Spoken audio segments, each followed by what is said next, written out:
Good afternoon. You're all very welcome to this Fulbright Law Awards webinar today.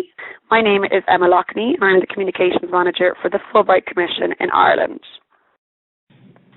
This webinar will run for approximately 1 hour. Hopefully we'll have time for a short Q&A included at the end of that. Please wait until the end of the session when we've run through all of the information before typing any questions in the chat box on your Join Me screen. This session will be recorded and available on our website should you wish to review the information at a later date. So today's webinar will focus on Fulbright law opportunities for Irish and EU students and professionals. This year, the Fulbright Commission in Ireland is collaborating with Maurer School of Law at Indiana University, the Notre Law School, and the University of Pennsylvania Law School to offer opportunities to complete LL.M programs in the US. And we're delighted today to have representatives from each of these schools joining us for the webinar. This afternoon we'll hear from Lesley Davis, Assistant Dean for International Programs at Indiana University Maurer School of Law, from Sean O'Brien, Director of the LL.M Program in International Human Rights Law at the University of Notre Dame, and Elise Cramer, Director of Graduate Programs at the University of Pennsylvania Law School. And just on behalf of the Fulbright Commission and our Director, Dara Fitzgerald, and our board, I'd like to take this opportunity to thank all three speakers for taking the time to speak to us today. This is a great opportunity for Irish and EU students to learn more about these LL.M programs. Now, each of our speakers will give you a brief overview of what the LL.M programs they have on offer today. Please note that all of these awards offer a partial tuition waiver from the host institution, as well as Fulbright support. So, in terms of the Fulbright Awards are open to Irish or EU citizens in all disciplines.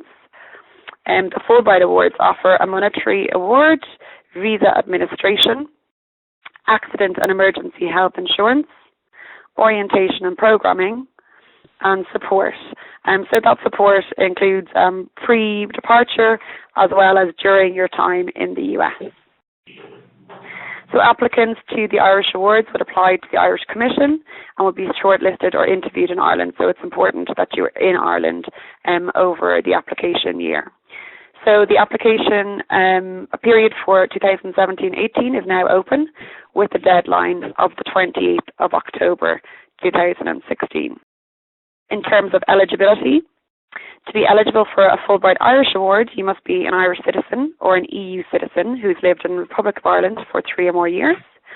You must have a minimum of a 2-1 undergrad degree in law and have a clear course of study for these Fulbright Law Awards. You must also demonstrate academic and personal excellence, as well as a strong rationale for going to the US, a robust program of study, and strong leadership skills or potential. Also very important for your Fulbright application is that you display understanding and commitment to the ethos of being a Fulbrighter.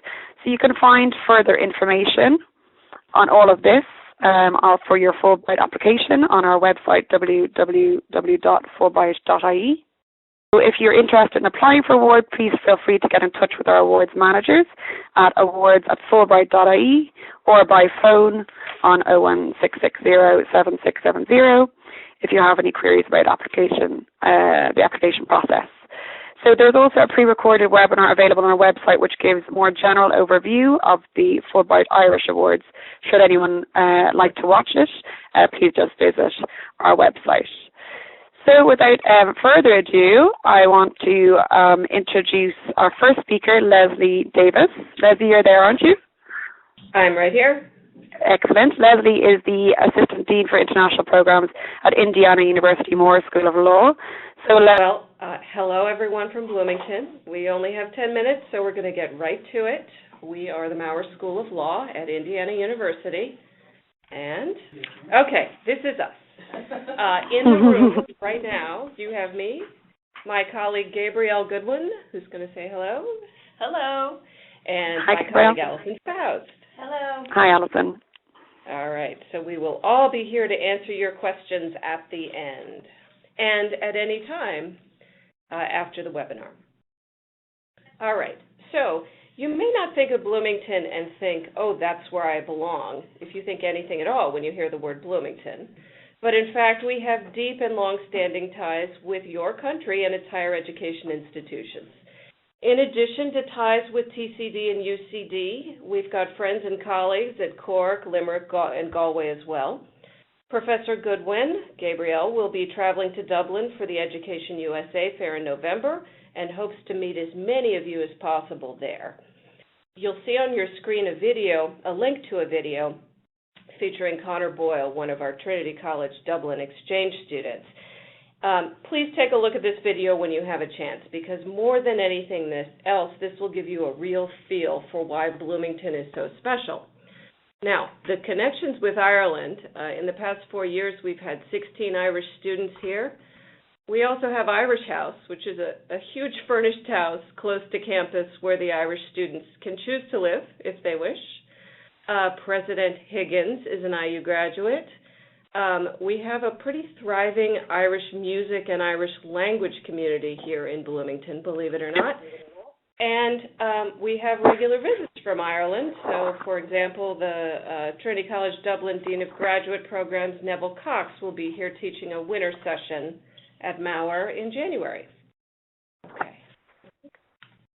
All right. This gives you an idea of where we are, because we're conveniently located in the middle of the U.S. and have an excellent international airport. You can easily access any part of the country you wish, as well as drive or take the bus to some big regional cities like Chicago. As a student, you will have a fall break, a Thanksgiving break, a Christmas break, and a spring break in which to travel and explore the United States. And then students are finished in the first week of May, can travel, intern, or work for the summer or longer. Okay, here's some basic biographical information about Maurer School of Law. We're located in the small, safe, and still cosmopolitan city of Bloomington.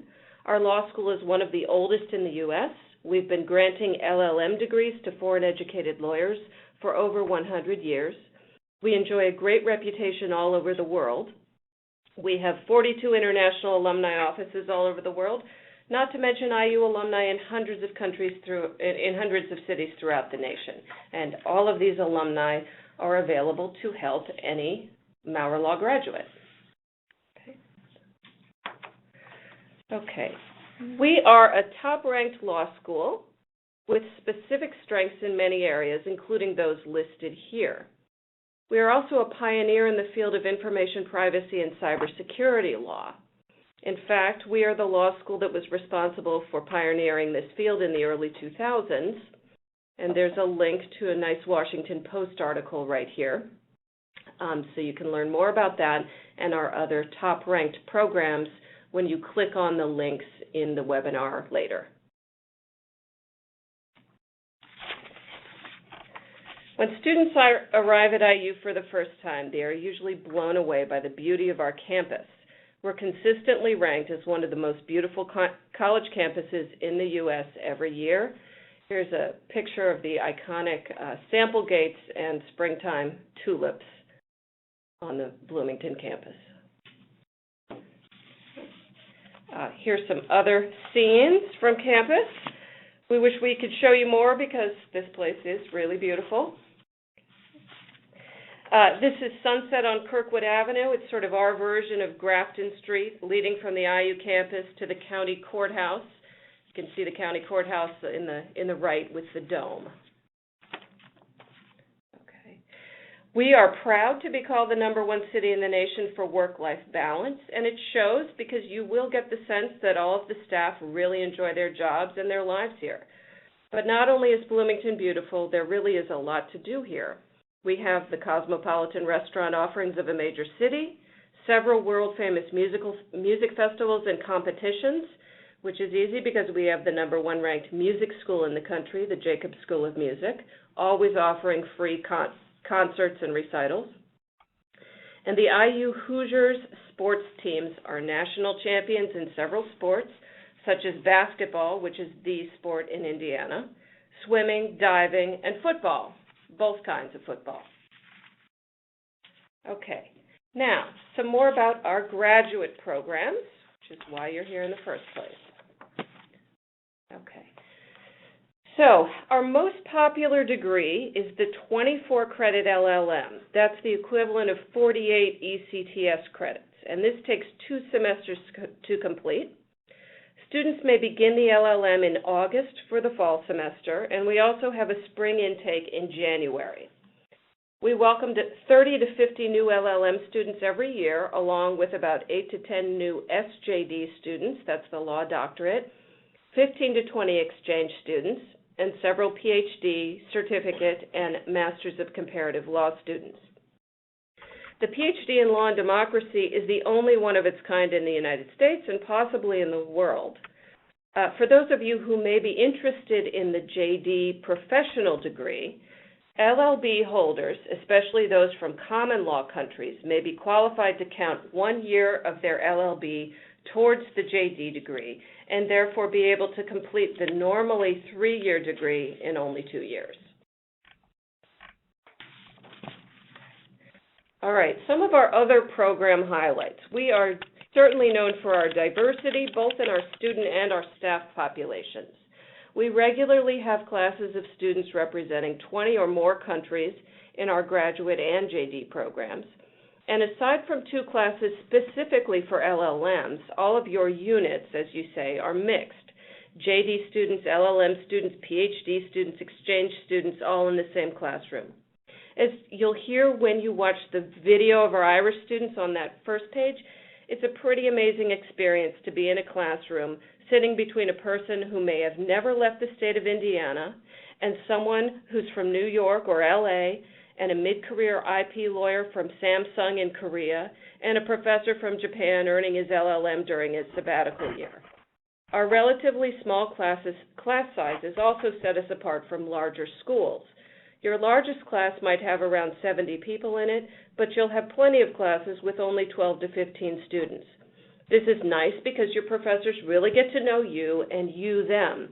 Professors encourage students to stop by their offices and email them anytime they have questions. We have an open door policy at the law school, and the professors are genuinely interested in seeing you succeed. Our students describe Maurer as having a family atmosphere, and we certainly agree. If you come here, one of your first social invitations during orientation will be to a barbecue at our criminal law professor Joe Hoffman's home when you first arrive. And finally, Bloomington itself really sets us apart from other schools.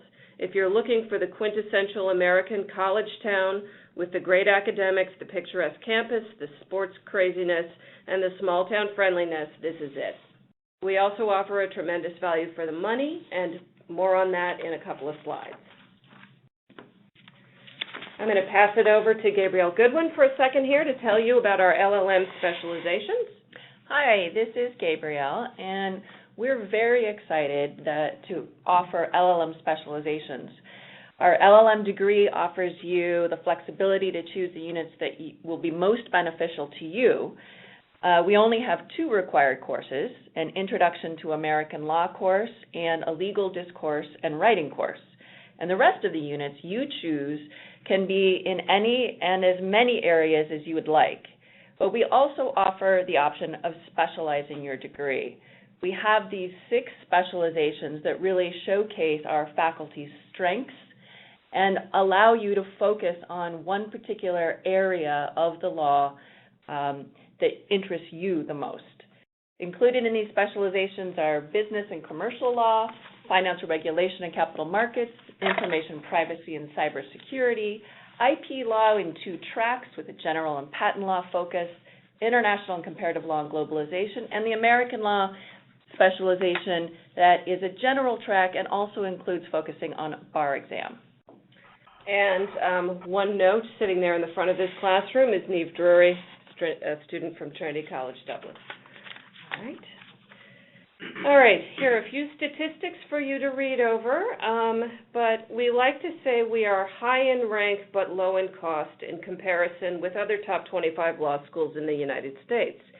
When you look at overall costs of attendance for LL.M. programs, be sure to consider not just tuition but also living expenses. When you compare how far the Fulbright grant plus the $25,000 Maurer scholarship will get you in Bloomington, you will see that you can live a lot better than in a lot of other U.S. cities and not have to subsist on ramen noodles alone. Maurer's tuition portion alone is $42,000, and our scholarship brings that cost down to $17,000. And here you see the Fulbright Maurer offer. Hopefully you've all seen this before, but there it is with the details. Make sure to meet that October 28th deadline, please. All right. Okay. Here is information about eligibility. We are expecting an honors degree in law. You do not need to complete any standardized tests in order to be eligible for the LL.M degree. No LSAT, GRE, or SAT. JD programs are different, but for the LL.M degree, you don't need any of those. For those who are not native speakers of English, a TOEFL or IELTS score may be required, and we can talk to you more about that. As I mentioned, we offer both a spring and a fall semester start, and we, like many other schools, use the LSAC application. And contact us for a voucher for a free application, because it costs money to apply. Okay, and here we are. We're sorry we only had 10 minutes to speak to you, but we'd love to talk more. Please call us or email us, and we can set up individual Skype calls or phone calls or emails to answer any questions you have. And thanks so much, everyone, for your attention. Thank you, Emma, and thank you, Dara, for this opportunity to address a group of promising young internationalists this morning. Like my colleagues that just gave that lovely presentation and the ones who will yet speak from Penn, I think many of us stayed up entirely too late last night listening to the first presidential debate between one Donald J. Trump and Hillary Clinton. So it's refreshing this morning to be focused on the future and what we can do together with Fulbright. For nearly 30 years, the Center for Civil and Human Rights at Notre Dame Law School has welcomed a select group of promising young human rights lawyers to Notre Dame and welcome them to our LL.M program in international human rights law. And that's the program that I will focus in on this morning pretty much exclusively. It's the program that I direct, that I'm a graduate of, and that I've been teaching in for the last 12 years. This year, our program includes 22 human rights lawyers from 18 countries who join nearly 400 lawyers from over 90 countries who form part of our LL.M in Human Rights Alumni Network. And those lawyers woke up this morning and went to work for the advancement of human rights law. Like I said, in 90 countries around the world, they serve as deans of law schools and professors in academia. They serve at senior levels in international tribunals like the International Criminal Court, the Inter-American Commission on Human Rights, the Inter-American Court, staff attorneys at the European Court of Human Rights, lawyers at organizations like Amnesty International and Human Rights Watch. And these are the types of positions that our alumni serve in. Our program started 30 years ago to meet the very specific needs of lawyers seeking to work in international human rights law. In the late 1980s, our founder, Father Ted Hesburgh, who was at the time the chairman of the U.S. Civil Rights Commission, was in South Africa meeting with his friend and colleague, judge at that time, Richard Goldstone, who at that time was one of the few federal judges in South Africa, using his position in the judiciary to attack apartheid from the inside. Our founder said to Judge Goldstone, "What is it that we can do as a university to help in your struggle?" And Judge Goldstone responded with, "Educate our lawyers." And that's what we've been doing since 1988. Our program started initially exclusively for South African human rights lawyers. Very soon was joined by Chilean human rights lawyers, where Notre Dame has a strong connection through our Holy Cross founding order of religious. And very soon after that, the program became fully international, where today our classroom, for example, the class I'll teach this afternoon will have 20 lawyers from 18 countries in the program, and that is an exciting environment to teach and in which to learn the law. Let me take you a little bit through our website here, if I can, and show you the specific portion dedicated to our LL.M. in international human rights law. In order to support this program, in order to train these lawyers I've been telling you about, we have a very broad and deep curriculum in international human rights law. If you click on curriculum, I can show you how your year would be divided at Notre Dame. In the fall semester, you take a course in public international law, a course that many of you have already taken in your home institution, but we strongly recommend that students take the course again here at Notre Dame. It's taught from a very different perspective. It's taught in a common law system and taught by one of our leading scholars, Mary Ellen O'Connell. The next class you would take in the fall is Foundations of International Human Rights Law, which questions and investigates the origins of the concept of human rights law, kind of a jurisprudence course taught by Professor Paulo Carrozza, the former chair of the Inter-American Commission on Human Rights. You'd take an Accountability for Gross Human Rights Violations class, which really focuses on what are the obligations of state and other actors after a period of intense human rights violations like genocide or extensive crimes against humanity and war crimes. That class has been canceled for today as the professor, Doug Castle, is returning from Cartagena, where he helped to negotiate the justice agreement that was part of the peace agreement signed yesterday between President Santos and the FARC in Colombia. The final course you'll take in the fall is a research and writing course taught by myself that will help you to investigate and locate and use the various sources of international law in making your arguments for your final papers and exams. So that is what your fall semester looks like as far as required courses. Very intense. These are courses that you will partake in with your cohort of international human rights scholars. Like I said, this year, 22 from 18 countries. And they're also open to our most intrepid JD students who are typically Americans and interested in a career in international human rights law. It's a very lively and intense classroom environment.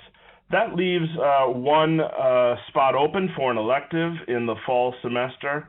Some of our students will take courses on economic and social rights, civil rights law here in the United States.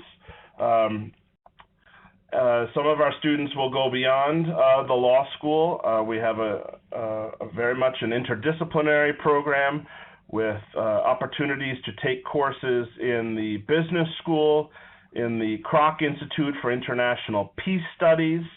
Some of our students are focused on conflict transformation, democracy studies, international development, in addition to their primary focus on international human rights law. The spring semester only includes 2 required courses. One is a regional human rights protection course taught by Professor Castle that will compare the inter-American human rights system, the African human rights system, and the European system for human rights protection, as well as a number of sub-regional systems. This is something we teach particularly well at Notre Dame. Many of our faculty, including myself, are practitioners and involved in presenting cases before these bodies. So this course takes on a very practical element as well. The Human Rights Practice course I teach in the spring semester, and that focuses on human rights fact-finding, monitoring, and reporting, and prepares students to engage in strategic advocacy before the UN human rights bodies, both the charter bodies such as the Human Rights Commission and the treaty bodies like the Human Rights Committee, for example. In the spring semester, you have many more opportunities to take electives. Some of our students will take the LL.M. thesis, which is now an optional part of our program. Those who are considering careers in academia or pursuing an SJD or JSD, as we call it here at Notre Dame, may desire to take the LL.M. thesis.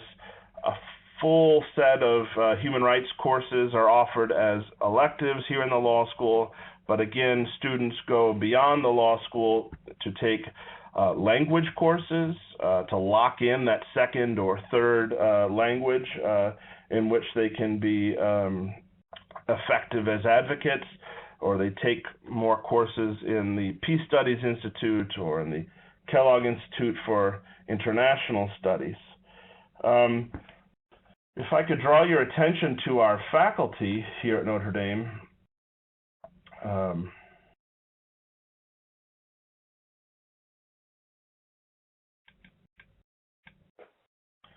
our faculty include scholars and practitioners.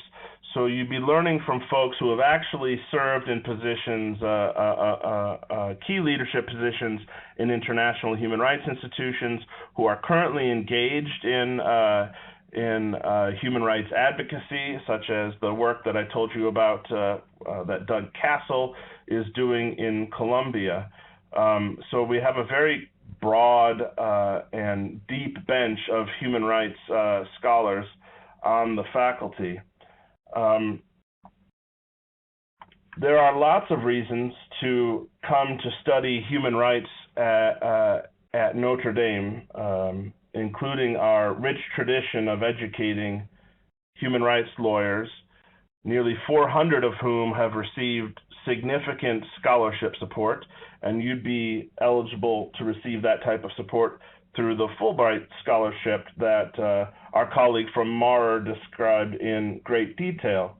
But Notre Dame's commitment to its graduates extends beyond graduation, and during the spring semester, our students have the opportunity to apply for additional funding from our center to support a postgraduate professional internship with a human rights institution of their choice, whether that be a intergovernmental body like the Inter-American Court of Human Rights or the European Court of Human Rights, or a non-governmental organization.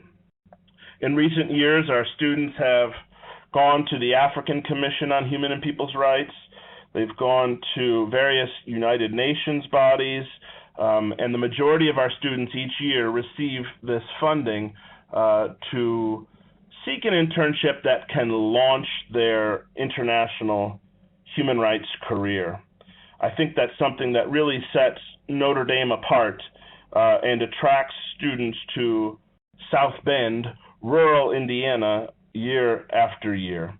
Our internship assistants In addition to the faculty expertise I described, our teaching excellence, our intimate class size, and the research initiatives that you can read about on our webpage contributes to Notre Dame's international reputation, an international reputation that I know reaches to Ireland as well. Our Keogh Naughton Institute for Irish Studies at Notre Dame is perhaps the leading institute of Irish language, culture, politics outside of Ireland. And our Irish student this year, Ruth Cormakin from NUI Galway, is deeply involved in the activities of the Keogh Naughton Irish Institute. Irish students feel very much at home at Notre Dame with our deep connection to Irish culture and history. If you have any questions about our program, I'd encourage you to get in touch with me directly. I can be reached from the web page here. That's myself speaking to some of our students from the program last year. And I'd be happy to answer any of the questions you might have that haven't been addressed in this short presentation. So thank you again to Emma and to Dara, and thank you for the attention of this group of very promising young international scholars. We look forward to welcoming you to the United States at any of our institutions, and particularly to the Center for Civil and Human Rights at Notre Dame Law School. Thank you. Thank you very much. Thank you. Thanks so much. First, thank you to our partners at Fulbright Ireland and to the previous presenters. It was, really great to hear about the variety of programs that are offered in the U.S. for foreign trained attorneys to do LL.M programs. And thank you to all of the folks listening to this. I know you've heard a lot of information. I'm going to try to be pretty brief in my presentation so that there's plenty of time for questions. My name again is Elise Luce Cramer, and I'm the Director of Graduate Programs at the University of Pennsylvania Law School. So Penn Law is part of the University of Pennsylvania, which was founded in 1740 by Benjamin Franklin, which is very old by U.S. standards, not so old by Irish standards. We're part of the Ivy League, and our LL.M program is over 100 years old. And not only are we rich in traditions, we continue with excellence today. We are a very highly ranked law school. We are very fortunate to receive many applications for our program. Last year, we received over 1,300 applications from 75 different countries for a class of 115 LL.Ms this year from over 30 countries, and we are delighted to have 3 Irish students in this year's class. We are in a big city, Philadelphia, but our campus is really beautiful. Well, Philadelphia is really beautiful, but it has a real sort of surprisingly leafy feel for a city campus. So the law school itself is 4 interconnected buildings around a courtyard, which not only is attractive and practical, it was actually designed to specifically to encourage interaction between staff and faculty and students. Professors' offices are intermixed throughout the 4 buildings, and we're also nestled right in the University of Pennsylvania campus. We're very interdisciplinary, and you're able to walk to many of the various other schools within the university. In particular, about half of our students are involved in taking coursework at Wharton, which is the business school, which is about, depending on how fast you walk, 5-10 minute walk from the law school. Philadelphia is sometimes the 5th, sometimes the 6th largest city in the U.S. We like to call it both historic and hip. For a major city, it has an incredibly high quality of living. It's very affordable as compared to New York, Chicago, D.C., L.A., Boston, and it's a city of wonderful residential neighborhoods, and although we have dorm housing for our LL.M. students, most choose to live in private housing because there are so many wonderful options that are affordable and near the university. If you like to eat, it's a very good city for that. There's a lot of art and theater and sports teams. Unfortunately, our soccer football team is not very good, but we got off to a great start with the Eagles, which is the American football team, and we're also very close to New York and D.C., and our LL.Ms tend to spend a lot of time going both to New York and D.C. and traveling actually throughout the U.S. So, okay, so in addition to that, why Penn Law? So I think some of the reasons that students choose Penn Law are our Wharton Business and Law Certificate, which about half of our students do. It's a custom-designed program taught at Wharton by Wharton professors and industry experts, and it's made to be able to be done concurrent with the LL.M. We have a world-class faculty, folks who are really at the top of their fields, but in addition to being celebrated scholars, there's a real focus on teaching. Like some of the prior law schools, we have kind of an open door policy. Professors really want to speak with students. They are interested in LL.Ms in particular. They value the experience and diversity that they add to the law school culture. And just the general culture of the law school is a focus on collegiality, where students feel welcome and supported, and we do a lot to make sure that JDs and LL.Ms really interact with one another. I'll talk a little bit more about that, and I'll just mention we do have a dual degree program with Sciences Po. If anyone's interested in that, I'm happy to talk more about that later. Let's see if I can move on here. So our academics schedule is a little different and unique. We have a summer program that's mandatory for 5 weeks. Students come the last Friday in July, and they take 5 credits of their curriculum then, and these are the only mandatory classes and the only classes that are just with the LL.Ms.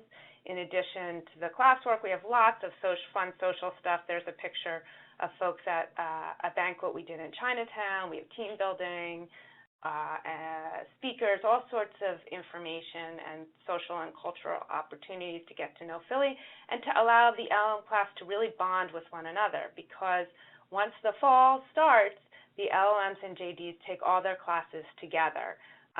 There's not LL.M-specific classes. There are clinics, including the Transnational, which is basically a human rights clinic, which it was really interesting to hear about Notre Dame's human rights program. Our LL.M is general, but people can focus on whatever field they're interested in while they're here. LL.Ms are also permitted to be involved in a variety of journals. There are cross-disciplinary opportunities beyond Wharton. Students can take classes at other schools within the university. Let's see. And then just sort of beyond the classroom, we have a very rich tradition of public service at Penn Law. We were the first U.S. law school to mandate that all JDs do 70 credits of 70 hours of pro bono work to graduate, and that continues with our LL.Ms. There's not a mandatory requirement because it's just a year, but we support them, and in particular for the students looking to take the New York bar, which is about half of our students, we support them in the new pro bono requirement. We have a dedicated career counselor to work with LL.Ms to develop both programming and do individual counseling.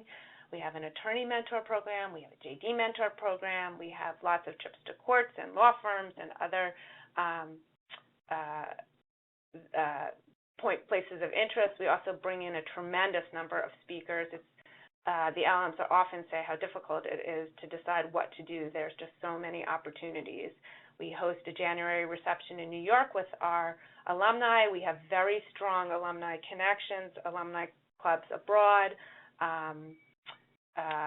There are almost 100 student activities from soccer to knitting, and those activities are JD LL.M joint ventures, so to speak. Our students also typically enjoy the nightlife, the restaurants. There's tremendous recreational opportunities both on campus and in the city, including just a few hundred yards off of campus, a bike and jogging trail that goes close to 100 miles if you had a lot of time and endurance. And as I said before, a lot of travel opportunities. I'm not going to get into this because it was already discussed, except to say that the way our grant works is that we have a $25,000 grant, and then the monetary grant from the Fulbright Commission will depend on the candidate. This is just a picture of the class. Not only are they working hard, they're having a good time. So that's all I have from this. I encourage you to go to our website. You can just go to Penn Law, just Google Penn Law and graduate programs, and you'll find it. There's all sorts of information on applications, contact information, and my email, if you want to get directly in touch with me, is ekraemer@law.upenn.edu. Thank you for your time, and we really are interested in the questions you might have. Thanks so much, Elise. That's great. Great to learn so much about Penn Law School. Now, we do have just a few minutes to take some questions, if anyone has any. Our participants are still on mute, so we're not all speaking at once, but there is a chat box just in your Join Me kind of panel that all of you are welcome to type any questions in if you have them at the moment. If you are typing any questions, if you want to direct them to one of the speakers in particular, just say so. If nobody has questions right now, of course, we're available to take them afterwards. Our awards managers are really happy to take your calls and emails, and also, as all of the speakers said, they're happy to take queries directly as well. So I can't see any questions coming in now at the moment, but so I think perhaps if you're all happy with that, Lesley, Sean and Elise, we can leave it there, and any questions that come in, particularly for you, we'll direct them towards you by email or by phone. Does that sound okay? Great, thank you. Great. Thank you so much for this opportunity. Yes, and thank you to all our speakers, Lesley from Maurer School of Law, Sean from Notre Law, and Elise from Penn Law. Your participation has been so helpful and gives Irish and EU students great insight into your programs and what life might be like on campus at a US institution. Thanks also to our participants for joining today. Hope this session was informative for you, and we look forward to seeing your applications coming through over the coming month. If you have any queries, as I mentioned, or need any support at all, please don't hesitate to get in touch with us. Okay, thanks to everyone very much, and look forward to speaking to you in the future. Thanks to all our speakers. Bye for now. Bye. Bye. Thank you so much. Okay, bye.